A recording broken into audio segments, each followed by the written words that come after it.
നമസ്കാരം. ഞങ്ങൾ കഴിഞ്ഞ ദിവസം മഹാരാഷ്ട്രയിലെ സിന്ധുദുർഗ് എന്ന പേരുള്ളൊരു ഭാഗത്തു കൂടി ഇങ്ങനെ പോകുമ്പോൾ ഉണ്ടായ ഒരു കാഴ്ച ആണിത്. അതായത് റോഡിലേക്ക് കോടമഞ്ഞ് ഇറങ്ങുക എന്നുള്ളതാണ്. ഇത് പശ്ചിമഘട്ട മലനിരകളിലെ ഒരു ഭാഗമാണ് സിന്ധുദുർഗ്.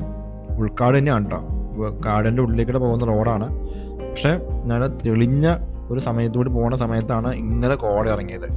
കോട എന്ന് പറഞ്ഞിട്ടുണ്ടെങ്കിൽ ഒട്ടും വിസിബിലിറ്റി ഇല്ല. എനിക്ക് വണ്ടി സൈഡാക്കേണ്ടി വന്നു. ആ ഭാഗത്തെ കാഴ്ചയാണിത്. വണ്ടി സൈഡാക്കിയപ്പോഴത്തേക്കും എന്തായാലും ശമ്പൂട്ടനൊക്കെ കോൾ അടിച്ചു. ശമ്പൂട്ടൻ റിലാക്സായി കല്ലൊക്കെ എടുത്ത് കളിക്കുവാണ് വെള്ളത്തിലിട്ടിട്ട്. പക്ഷേ ഇതിൻ്റെ ഒരു അവസ്ഥ എന്ന് പറഞ്ഞിട്ടുണ്ടെങ്കിൽ അത് വണ്ടി ഓടിക്കുന്നവർക്ക് ശരിക്കും മനസ്സിലാവും.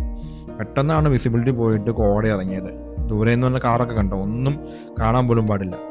ഇപ്പം സമയം ഉച്ചയ്ക്ക് 2:30 എന്നുള്ളതാണ് എൻ്റെ അത്ഭുതം. ഉച്ചയ്ക്ക് 2:30 ആകാശത്ത് സൂര്യൻ ചെറുതായിട്ടുണ്ട്. പക്ഷെ എങ്കിൽ പോലും ഒട്ടും വിസിബിലിറ്റി ഇല്ല. കൊടും കാടിൻ്റെ ഉള്ളിലാണിത്. ഇത് അത്യാവശ്യം നല്ല ചുരമുള്ളൊരു ഏരിയ, ഒരു കീഴ്ക്കാന്തൂക്കായ ചെരുവുകളും ഹെയർ പിൻ വളവുകളൊക്കെ ഒത്തിരിയുള്ള ഏരിയ ആണ്. മുന്നോട്ട് പോകുന്തോറും ഈ വളവുകൾ കൂടിക്കൊണ്ടിരിക്കും. കണ്ട ഒരു പശുവൊക്കെ നടന്നു പോകുന്നത് കാണാൻ പോലും ശരിക്കും സാധിക്കില്ല. ആൾക്കാരൊക്കെ വണ്ടി പയ്യെ സൈഡാക്കി തുടങ്ങി. ഇത് റോഡിൻ്റെ ഈ ഭാഗത്ത് അത്യാവശ്യം വീതിയുള്ള ഭാഗമാണ്. അതുകൊണ്ടാണ് ആൾക്കാർ കൂടുതൽ ഇവിടെ ഒതുക്കുന്നത്. ഇനി മുന്നിലേക്ക് പോകുന്തോറും ഇത് ഈ ഹെയർ പിൻ വളവ് കൂടിക്കൊണ്ടിരിക്കും. പിന്നെ അങ്ങോട്ട് ഇറക്കാം. ഇത് ശരിക്കും മഹാരാഷ്ട്രയിൽ നിന്നും ഗോവയിലേക്ക് ഇറങ്ങുന്ന പശ്ചിമഘട്ടത്തിൻ്റെ ഭാഗമാണ്. കണ്ടോ, ദൂരെ നിന്ന് വരുന്ന വണ്ടി ഏതാണെന്ന് പോലും മനസ്സിലാവില്ല. ഒരു ആനയൊക്കെ റോഡിന് നടുക്ക് നിന്നാൽ പോലും നമുക്ക് കാണാൻ പോലും പറ്റത്തില്ല. തൊട്ടടുത്തെത്തുമ്പോഴേ ആനയെ കാണാൻ പോലും പറ്റുള്ളൂ. അത്രയ്ക്ക് വിസിബിലിറ്റി കുറവാണ്.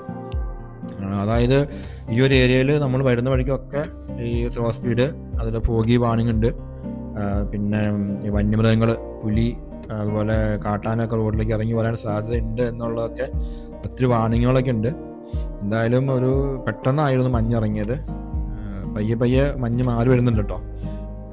മഞ്ഞ് മാറുന്നതിനനുസരിച്ച് ആൾക്കാർ മുന്നിലേക്ക് പോകുന്നുണ്ട്. എന്തായാലും ഞങ്ങളും പയ്യെ പോകാൻ തുടങ്ങുവാണ്.